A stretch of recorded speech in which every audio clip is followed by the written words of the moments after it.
I think we've got a long way to go. The thing that I was saying in the debate here at the IOD today was that governance is not something that exists on its own. And actually, a company that's going to be successful in the long term, and I talked about a Japanese study which studied companies which have been going for between 200 and 1400 years. They have certain characteristics, and you can't capture them all as, are they well governed, is the chairman separated from the chief executive. Actually, the things that determine whether a company is going to last a long time are things like, have they got a clear purpose, are they well connected with society, do they stand for something which all their employees know about, which make them trustworthy businesses. And again, the governance disasters happen because companies have not fulfilled those conditions, and the boards haven't understood.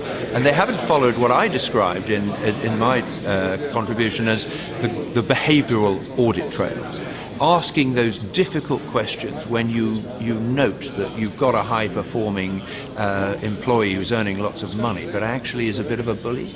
No, if the board are not intervening on the behaviours, that is one example of where governance goes wrong. And it's very, very hard to track that in an index. So what are the factors beyond governance that are important? The factors beyond governance that are important are, first of all, they have to do with the leadership of a business. And there's a lot of research evidence that says that businesses which have this focus on a long-term purpose and a clear set of values are more successful in the long term. And that means that you can't get that from understanding the dynamics in the boardroom. That is something that is more to do with the management, and there was a member of the audience today who pointed that out. Secondly, there is the issue of stewardship. And this is going to become more and more important, and we in Tomorrow's Company have been doing a lot of work on the investor stewardship agenda. How are the owners of the business behaving? Has the business got owners who hold its feet to the fire? Has the business got owners who are interested in making sure the right directors are nominated?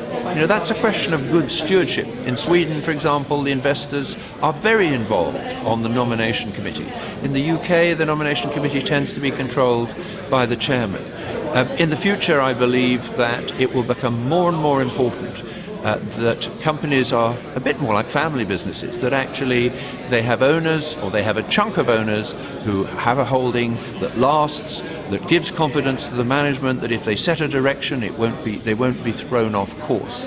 And it's very hard to assess good governance without understanding the quality of stewardship and the quality of leadership in that business.